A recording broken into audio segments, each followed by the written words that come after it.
So my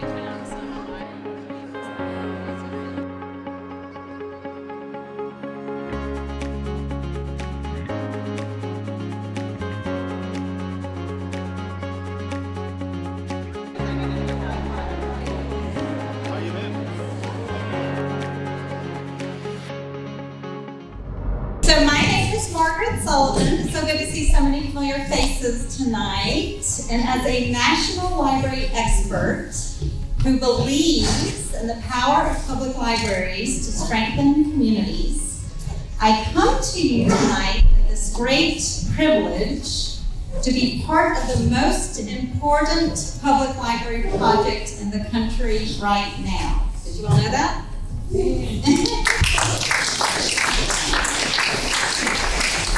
I also come to you with great pride that in just over 5 months, over 3,000 of you contributed to a vision of what a new central library can be for your friends, your family, and your neighbors, for them to be able to learn, create, and share their stories for years to come. How many years are we talking? We're talking a 100-year building. Yeah, give it up, give it up. So we are also here, not just for a community share out of the design vision of the new Omaha Central Library, but a community celebration for this gift for you and future generations will receive. This is the celebration of the future dreams and goals of every Omaha resident to reach their fullest potential.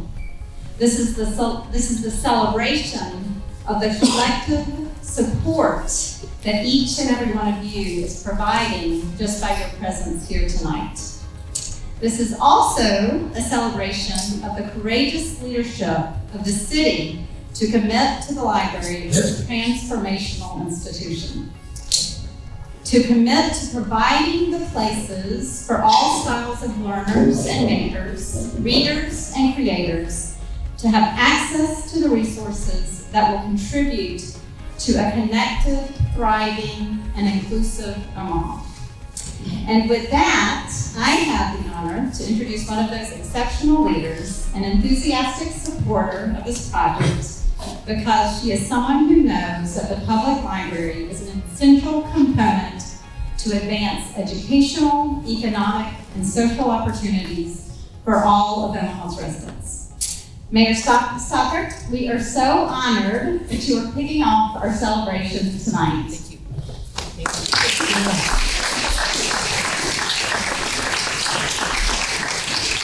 Thank you, Margaret.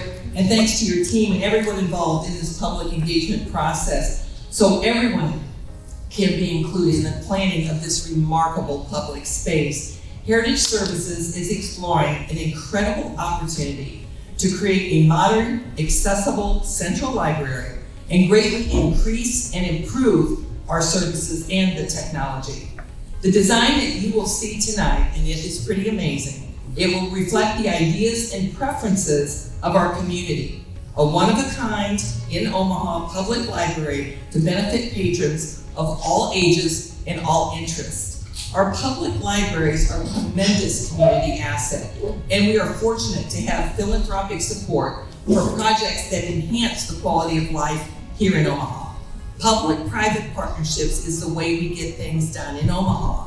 When private and philanthropic interests work with local government and citizens, the impact and the outcomes are far greater than what we could ever achieve by ourselves. Building great partnerships is the way we get things done in Omaha. The project team has collaborated on every detail to plan spaces and uses for everyone.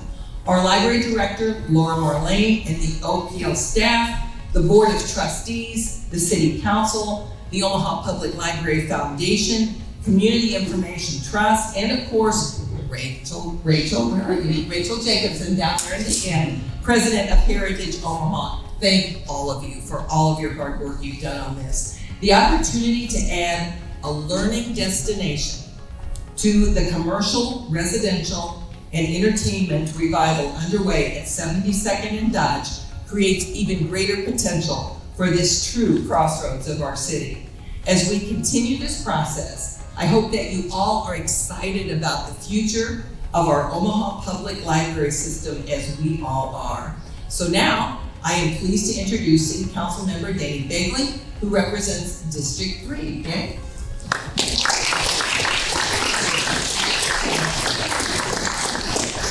Thank you, Mayor, and it's great to be here with everybody today in this beautiful venue.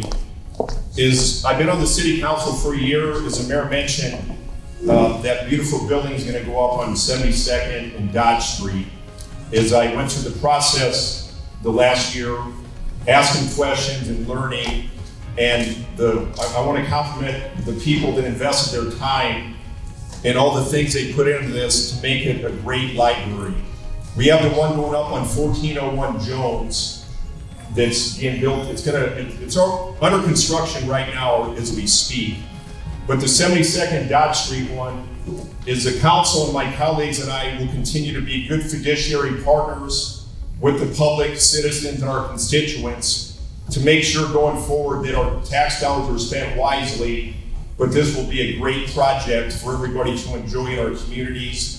And I look forward to partnering with people in the future and continue listening to constituents. And we have everybody has skin in the game and a seat at the table as this tremendous project goes forward.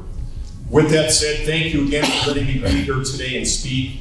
I want to introduce Laura Mornay, the great library leader in Omaha, Nebraska, here today, a great public servant here in Omaha.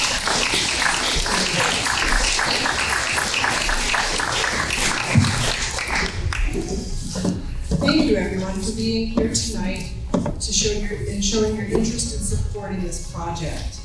When OPL completed the facilities master plan in 2017, we had a clear direction as to what needed to be done, but the question of how we were going to accomplish it and make progress remained. Our community shared their support and priorities for the facilities plan recommendations, and the city generously made a commitment through designated CIP funds for new southwest and downtown locations. When OPL was approached about the opportunity to collaborate with the City of Omaha, the OPLF Foundation, Heritage Omaha, and DoSpace on a new central library, we started to think about how this partnership could open doors to new possibilities for OPL, and how a central library designed to evolve with the changing needs of the community could impact the future of library services for Omaha and Douglas County. Based on the engagement done with OPL patrons and community partners, we know that traditional library services, thank you, everything sticks. Traditional library services, which is access to books, literacy, resources, and accurate information, are wanted and needed now more than ever. Being able to offer everything that our community has come to expect and deserve from their libraries, alongside much needed and innovative technology, is really a dream come true for library staff and patrons. What you will hear about today reflects the ideas, hopes, and dreams of the many stakeholders that participated in the design process. Thank you again for being here and for your support. I want to introduce Wendy Towley, the Executive Director of the OPL Foundation.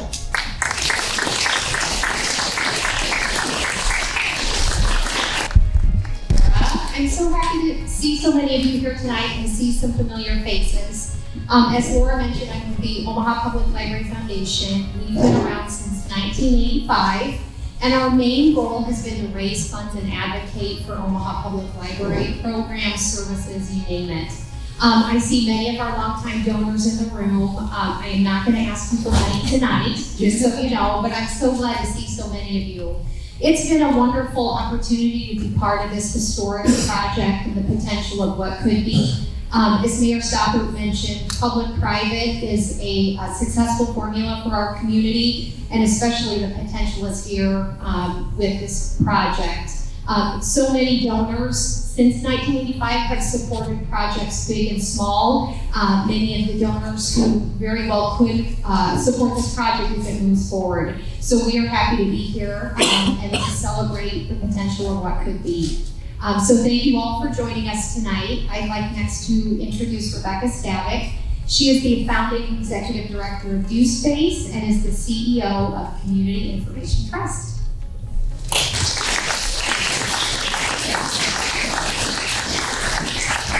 Thank you everyone for being here this evening. As you may know, DoSpace opened in late 2015 at 72nd and Dodge, and we were the first technology library in the United States. We invented that whole concept here, right here in Omaha.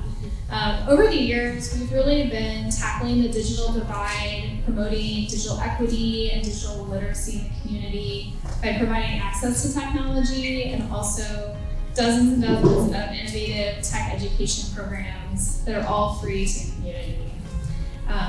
When we're thinking a little bit about our opportunity here, as we're thinking about library services in the future, I think a real blend of traditional library services and the high-tech stuff that we do at DoSpace will really result in increasing opportunity for our residents here in Omaha.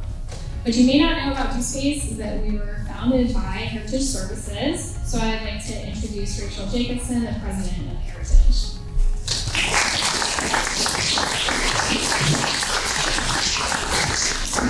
Thanks, Rebecca, and thanks so much to all of our partners. So Heritage, we're called Heritage Omaha, we're called Heritage Services, call us whatever you want, Heritage Omaha, Heritage Services. We're a nonprofit committed to developing impactful philanthropic projects designed to enrich the Omaha community. Libraries are the anchors and the catalyst for revitalization, equity, and opportunity. I think that's a direct quote from you, Margaret, actually. And Omaha's libraries are vital neighborhood investment strategies for thriving communities. A new central public library would be the nucleus that empowers the entire Omaha Public Library system to provide vital public spaces and greater information and technology access throughout our community, and it will benefit generations to come. What you're about to see is the culmination of the last 5 months of deep, thoughtful, and engaged work and research. It was funded by a small group of donors who allowed all of these entities the freedom to explore together the possibilities of a truly innovative and unique central public library to serve the people of Omaha, now and into the future. I'm grateful to all of our stakeholder partners represented here for their time and for their thoughtful commitment. I'm grateful to those of you who have taken the time to give your feedback, show up at events, express your opinions here and on social media.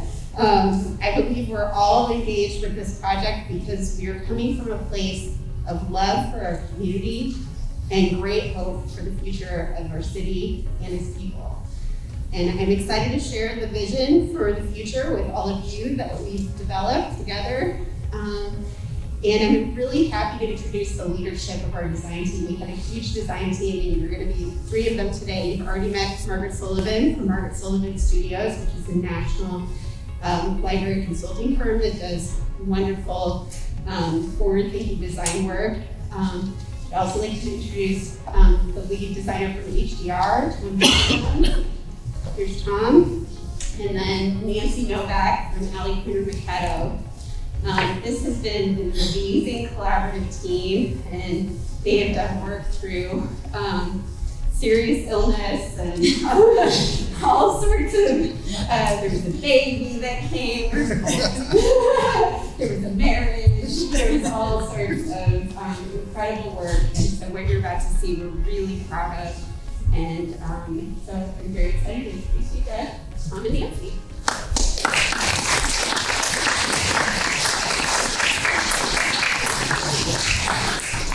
You're just gonna have to hear from me before you hear from Tom. I have thought about this, that at the end of tonight's program, I'm probably gonna break out in tears just because it's been such a remarkable family event. And it's really, as Rachel said, any public library investment is an investment in hope and optimism in the future of a place and its people. And it's just been really remarkable and special to be involved in the process. And I think more importantly, as we are coming out of the pandemic, There's really no other public institution that is well suited to foster community belonging and personal learning like the public library. And this was an article, I think, that came out about a year ago when we first started our process. January 1st of this year. Oh, this year, that we're in the golden age of public libraries. But even more importantly, over the past couple months, and there's going to be a slide that we're going to talk about that notes this, our need for social connection right now in all of our countries and all of our country is just so visceral. And a public library that is designed, this new central library that is designed with significant intention to bring everyone in the community together in a variety of ways, in a variety of spaces, in a variety of places, is really going to be tremendously impactful for every single resident. The transformation, we call it the RAISE slide. The transformation of the contemporary library services has enabled what we all need now, the places to come together as a community to learn, grow, and thrive. But in our 21st century model, and Laura and her team can speak to this, we've expanded our services to be more focused on programs and activities and story time, while at the same time we've been able to get our collections and materials and resources out to our community members way more efficiently with those technological innovations rapidly growing and being incorporated in this project. And so what that has enabled us to do is realign our public spaces to serve the public good. And those, what we say in library land, those adaptable, flexible spaces that can be responsive to community needs. So you're going to see what that translates into a program tonight. And Omaha has 2 institutions serving as national models of library excellence. With OPL, your family-centric programming, your focus on early literacy, the work that we did 3 years ago for the expansion of a new library on the west side, rapidly growing west side, was really capturing the 21st century model of storytelling in all of its vibrant forms. And with Do Space, which is the national model in the library world of how innovative and rapid prototyping can jumpstart access to digital inclusion and ensure that everyone in the community has access to the skills required for the 21st century knowledge economy.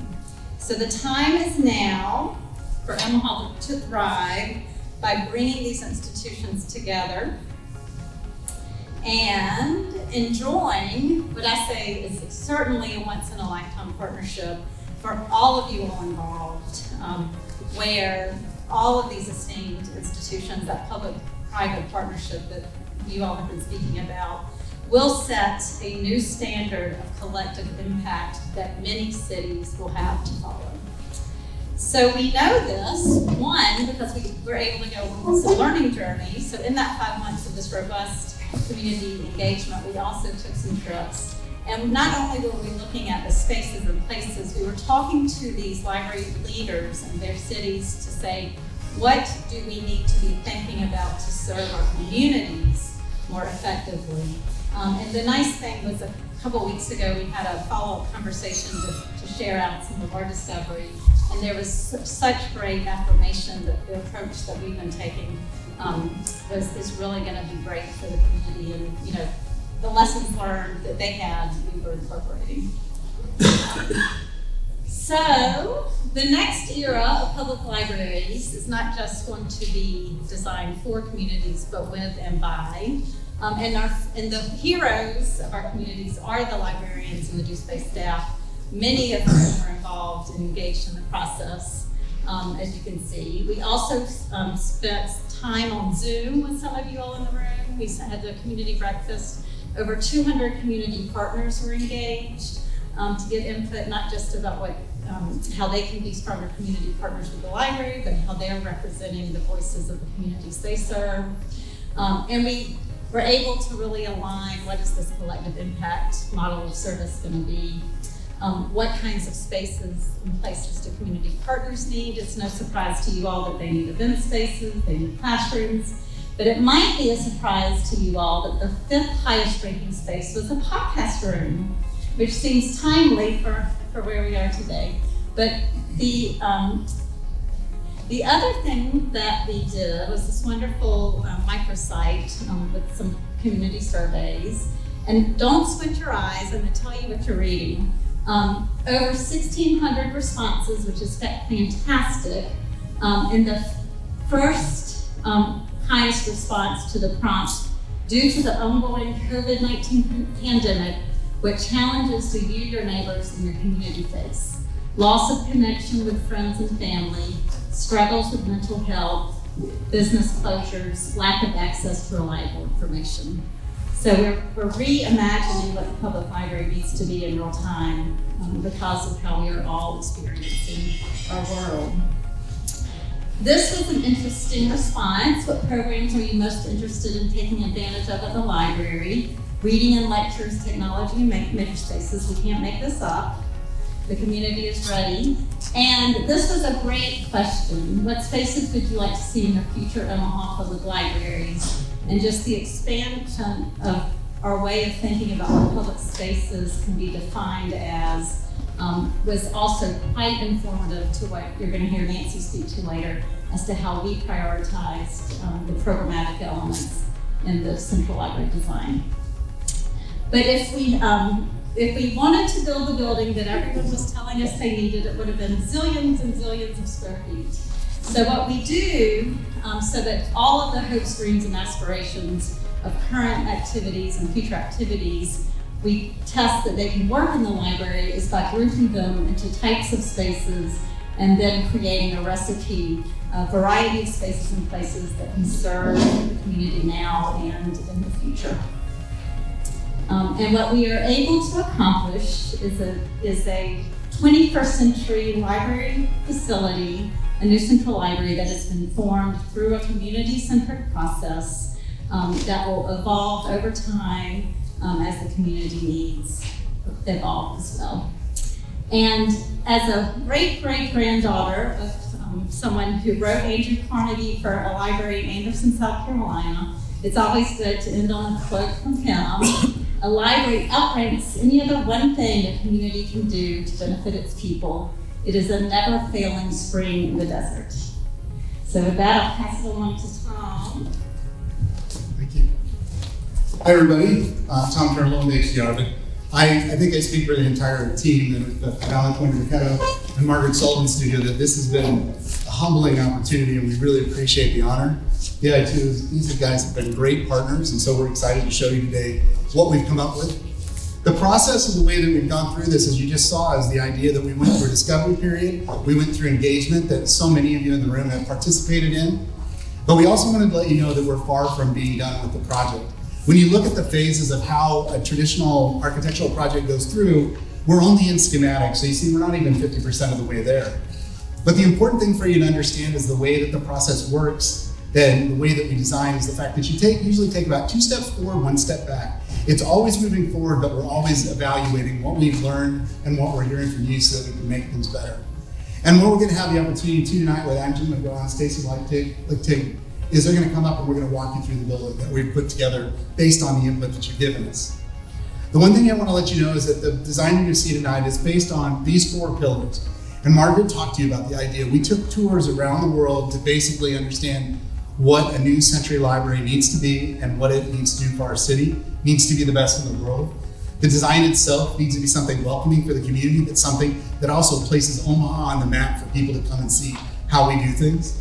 It needs to be sustainable, and that's for both the environment, but also the fact that we talk about the building's supposed to be for 100 years. And the idea is we want the institution of the Omaha Public Library to grow with the new design. And then of course, it needs to be community-centric. And that was part of what we've just gone through and what we'll continue to do is that process of engaging them. And this is something that we kind of picked up at the beginning, but we looked at this as that I'm a Swanson Library kid. I kind of got into the summer reading program, and one of the reasons I think that I'm an architect today standing in front of you is thanks to the Omaha Public Library. So thanks, Laura. The idea though is I found my place there, and we wanted to create a design that would allow every Omahan to be able to come be part of the library and find their place. We also know that the site at 72nd and Dodge, it was one where it made people kind of raise an eyebrow when we first did it. But the idea is that we wanted you to understand that it's like, You know, they've said that the downtown is the heart of the city, but its neighborhoods are the soul. And when you think about 72nd and Dodge and all the things that we've seen there, when you want to express an opinion or you want to celebrate something, for some reason or another, people come to this part of the city. And we felt like we should really take advantage of that. And the idea is that introducing a civically important building of this sort to allow to stand there would be important. The other thing that we've done is it was important at the site itself to be a multimodal site, a site that people all over the city could get to in multiple ways of getting there, by bike, by walking, by car, by orbits, by bus. And this is one of the best sites in the entire city. I think it's second busiest intersection currently. The other one too is that Rachel spoke to this point.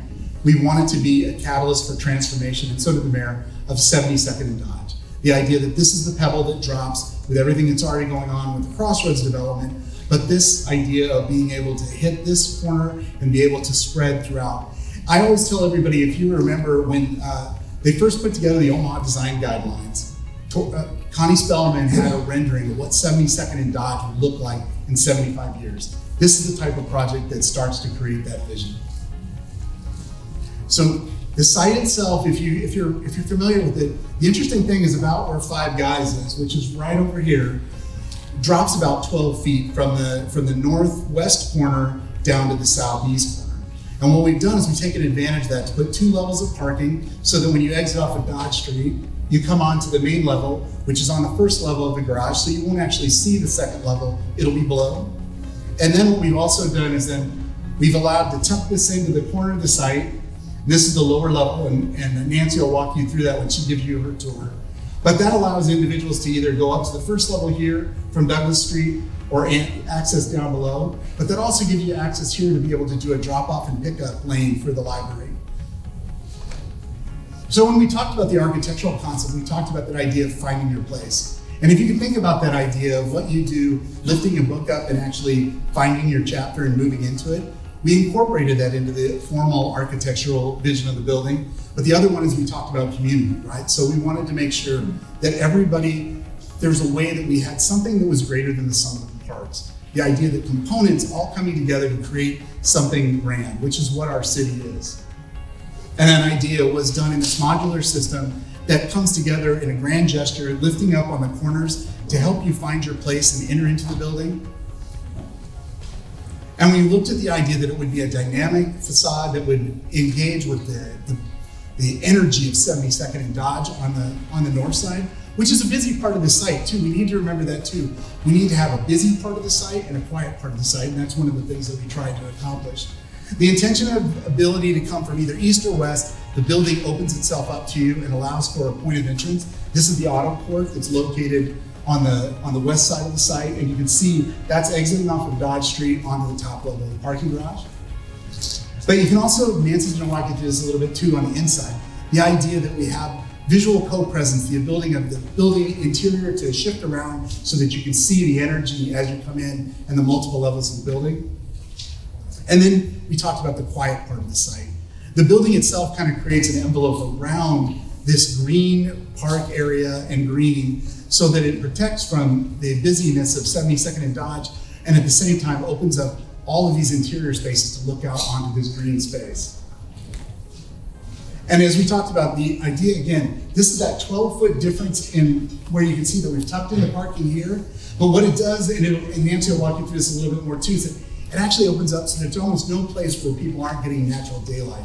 This is actually service areas for the library staff, and they get southern light so that they are not put into the basement in a dungeon. And then when you think about this, the other one too is, again, we have all these different layers and ability for people to see in and out. But what's really important, and Stacy's going to give you a little bit of interest in this, is that the whole thing has this incredible element that is the heart of the entire library.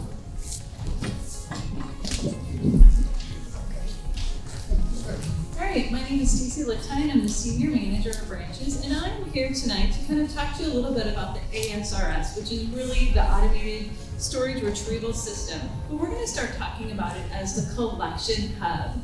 Now, what that means for us is that it's going to give us the ability to store materials in a new and inventive way that we've never done before. So when we think about all of our branches, we're going to be able to create thoughtful, curated collections in our branches, which means we're going to be able to create a little bit more space for people, for activities, for great story times, all kinds of things. Now, the ideal thing with the ASRS or the Collections Hub is that we don't have to get rid of materials. If our interest in materials ebbs and flows, as we know that it does, we get to hold on to them. So when Netflix puts out this new series, we can say, ooh, we've got all the books that support that particular series. Because it's so efficient in how it stores materials, we can actually double our collection size. So when we think about this new space, we're really thinking we're going to have robust collections. We're going to be able to go into those branches and really create these dynamic displays, these curated collections that when you walk in, every time it's a new experience where you see both the familiar and the unexpected. So we're very excited about what it means for us. So these are some pictures. A number of us went on a tour and visited an ASRS system, which is a high-density storage system. And as Stacy said, it's really something. I mean, not only will it relieve pressure points for the new central library, but also for the branches. And these are some pictures that show you kind of this automatic retrieval system. So what it is, it's like this large, you almost have this like Indiana Jones kind of experience when you first see it, because you can see this like really wonderful kind of massive celebration of all the collection that is housed in the library. A number of these collections you don't even get to see, they're not out on the floor. So this is showing you some of those, and there's these large robots then that retrieve the collections. They can get the book once you call it up within 5 minutes, and that comes back to the front desk or out to a branch. So we're really excited about this. Oops. So we're going to walk you through the floor plans, and I will start by saying, Tom mentioned a little bit, the challenge in space planning the library is that there wasn't a bad view anywhere. So when you're building walls, you're usually looking for those opportunities to tuck those away. In this case, we really had these wonderful kind of jumping off points where we had just a celebration to views from all sides. We're going to start on the lower level and then move up. This is a 4-story building. So this is showing you the lower level. As Tom mentioned, the lower level parking is here. We wanted to be very purposeful about having celebratory entrances that felt very welcoming and secure. And that certainly was included on this lower level. So as you come in here, you'll be introduced by this glass wall that has a vision into this 2-story stairwell that will have this grand entry up to the first floor. This also houses, so I'll point out, this is the footprint of the ASRS, and that goes up through the building. This also houses some of the staff that will be managing the processing and collections, and it takes care of some of our mechanical areas in the lower level. But great views, not only out for the staff so they can have daylight throughout the day, but wonderful celebration of all of the activities what staff is doing on that lower level. As we move up to the first level then, I'm going to point out we have 2 key entry points. So this is kind of our northwest corner here. We have this vestibule. So if you were to park on that upper level or be dropped off, you could enter here. There's another entry point then over to the northeast. That's over here, and with public transportation and walkability, this will also be another welcoming entry. I'm going to start you back here though as we walk through the space. So as we come in, about 40% of the library is all open with wonderful views throughout. So really wonderful for welcoming. You kind of have this kind of intuitive wayfinding. So as you make your way through, you'll see a wonderful mixture of lounge furniture, reader tables, lots of collection that, as Stacy mentioned, is now able to be displayed in a more browsable and friendlier kind of visibility. Lots of technology that will be throughout. We do have a service point here with some other service points scattered throughout these areas so that staff and patrons can interact throughout this open area. I'll point out, you'll see some dashed kind of ovals throughout. These are opportunities that we held for future opportunities. And we see those as being anything from display, whether it's art, special collection, we could have a special activity. We learned a lot from our tours that we went on, and one was to plan for what we don't know yet. So we were certain to do that. Kind of at the heart here then is what we're calling the cultural commons. This is wonderful lounge grouping where users can come in and interact, collaborate, engage, with wonderful views out to this three-sided courtyard with all the green space that Tom had focused on. There is a grand feature stair that's located again kind of at the central point with elevators so that you've got this kind of controlled area. And again, intuitively you can figure out how to make your way up and down through the building. Wonderful views all out to Dodge Street is here, so all out to the Dodge Street as we look to the east here, and then again all through the south. So all of this is surrounded by glass. Located at the core here, then kind of backing up to our automatic retrieval system, is a series of conference rooms. So we were purposeful in trying to create a variety of conference rooms. Not just traditional conference tables, flexible furniture that can be set up for a variety of activities, but that were also very visible. So all of these would have, we envisioned this to have lots of glazing, so you can have views not only out into the open areas, but then again out through these open areas into the courtyard here. As we move back down through this area then, we have that kind of vibrant cafe located here, the opportunity to have cafe furniture that kind of again spills out into that courtyard area. And as we move through here, I should note, we were really inspired by a lot of the tours and a lot of the intergenerational experiences that we saw in a lot of the international libraries that we went to look at. We were very excited about making sure that first floor was welcoming to all ages, and that there was something for everyone on this floor.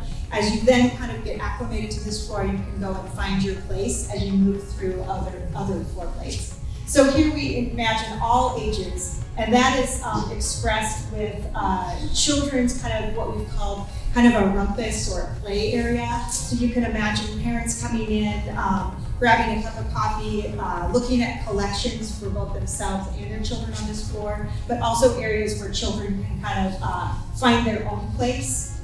And then around these edges, we have additional spaces. So support Zoom rooms, multi-purpose activity rooms, areas that can always be occupied. So we want to make sure that, as Margaret pointed out earlier, we could create thousands and thousands of square feet for all the individual dreams that we heard from the community.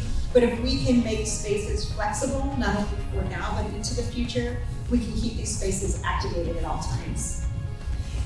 If I came back to this front entry point and I instead took a right, I would see that grand staircase that takes you down to the lower level parking.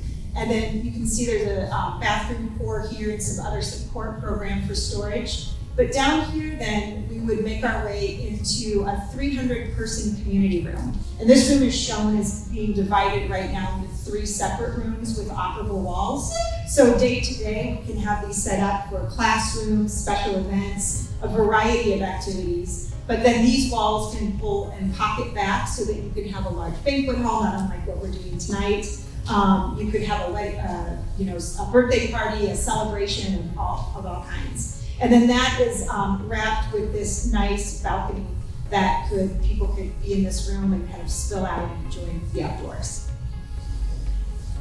As we move up then, we've created a mezzanine level, and Tom pointed this out in the section. So the mezzanine level is kind of a nice opportunity to get more space, but kind of get it for a little bit less cost. It also creates kind of a nice compression. So I should point out on the lower level, there's a large 3-story volume here where you can kind of look up. They're also on the north side. This is a 2-story volume. So as you move through the building, you're able to see up into spaces and then consequently down. In the mezzanine level then, we get to enjoy a little bit more compressed space. So we have a little bit more intimate opportunities there with some conference rooms. Again, as they stack, you can see some have kind of lounge furniture. You can imagine having a book club in here, being able to kind of kick back or have a more formal setting.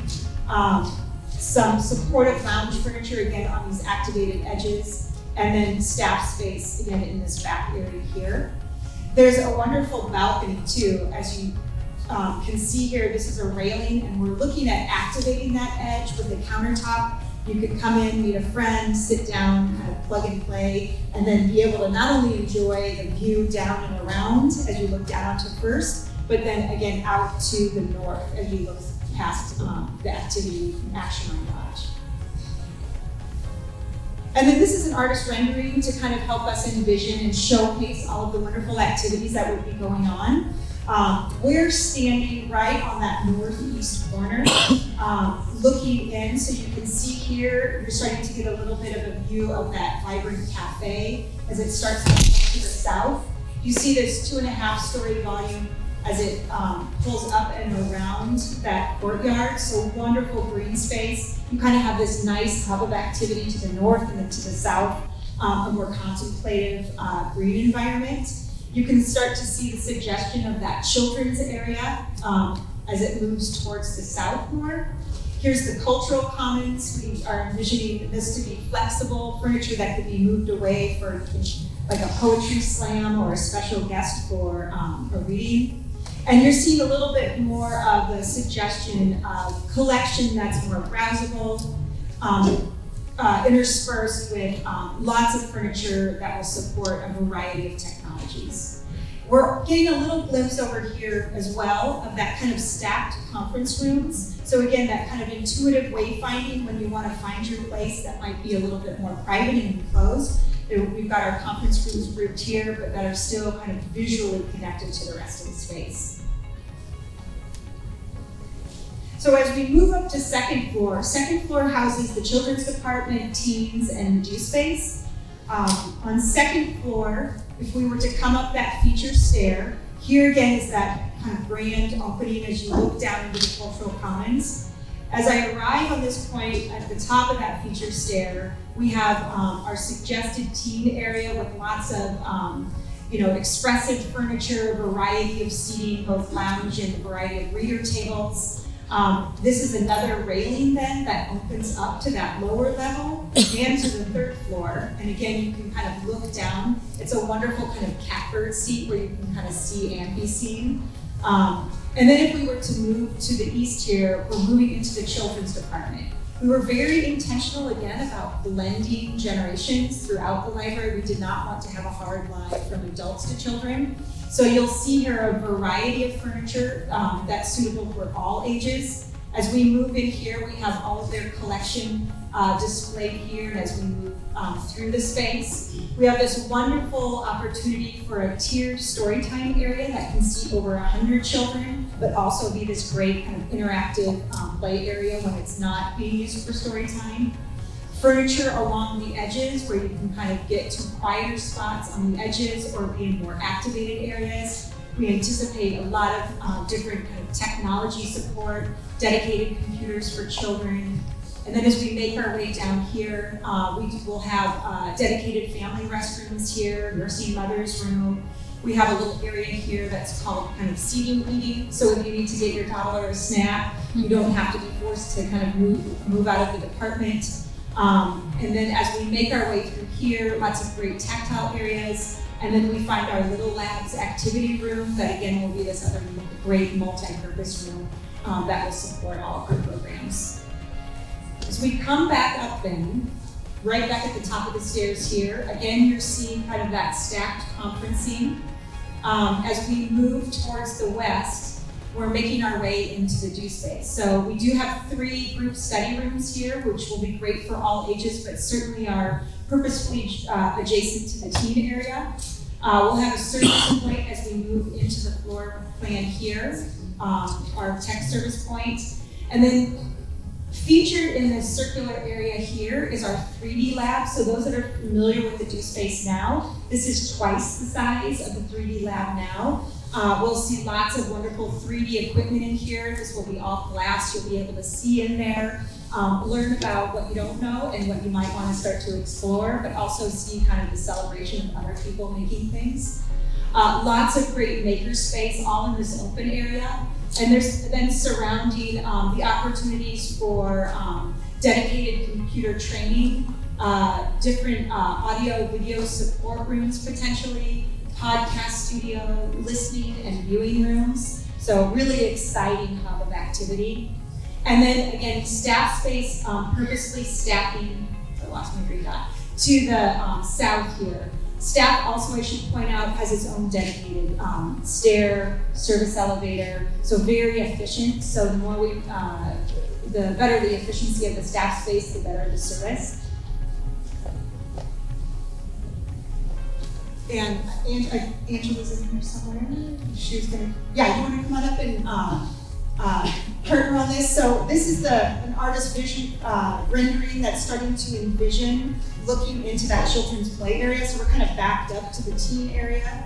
And you're seeing here, here's the railing that looks down into that cultural commons. We're kind of right at the edge of the railing that would look down and then also up to where we're about to go, which is kind of our quiet reading area. But you can see wonderful display of collection, a variety of furniture. We really anticipate having this activated at all times. Okay, sure. Thank you. Good afternoon, everybody. My name is Angela. I am the director of Youth Space. And so with this particular slide, I think it represents two of the many goals that we have as Youth Space as it relates to the central library. One, it shows just the intergenerational aspect that we want to maintain within the central library. So down here on the floor, you'll see some kiddos playing with some tech toys. Next to them, you'll see a group of individuals who are kind of collaborating in a really creative way. And then over to the side, you'll see some adults and some youth also interacting with our technology and also some of the arts and crafts. And so that intergenerational just kind of allows for everyone to be able to learn technology right along beside each other. So we are catering to some of the youngest members in our society all the way up to some of the most senior members.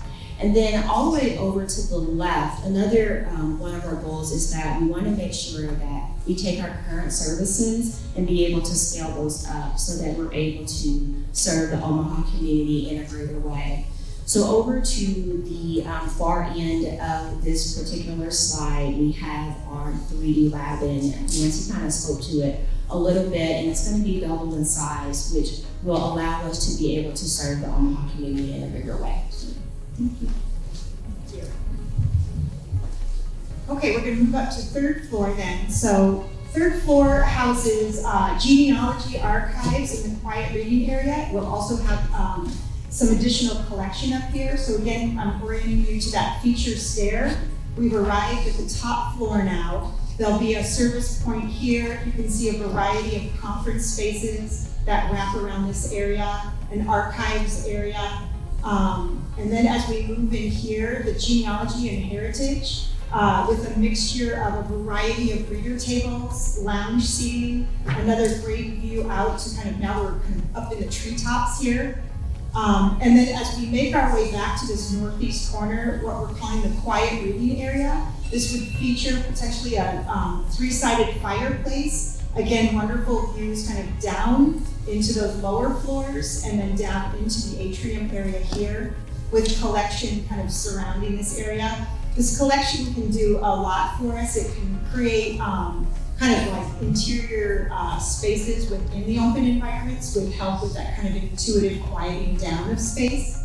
And then as we move back through here, we complete the rest of the staff area. So up here we have some staff break area with a chance for them to kind of recharge back in this area, some support Zoom rooms for them, some conference rooms for staff, nursing mothers room, and some restrooms. And then when we look at the artist rendering for this, you can see kind of that final vision as we kind of pulled up. This floor actually gets a little bit more compressed, so again, kind of intuitively quiets down the noise. We get this beautiful kind of wood, lacy wood featured ceiling. You can see kind of the artist rendering of the suggested fireplace here. Lots of variety of lounge seating and technology support. And then again, wonderful views in all directions. Thank you.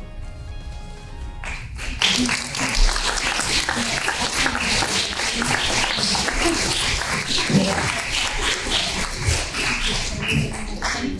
you. So one of the greatest compliments we received when we had recently the International Thought Leaders of, peers in the library world that really love to build buildings. They said, Marie Ostergaard from Aarhus, Denmark, said, you have taken all of the great work that internationally we have been doing together, but you've made it specifically Omaha.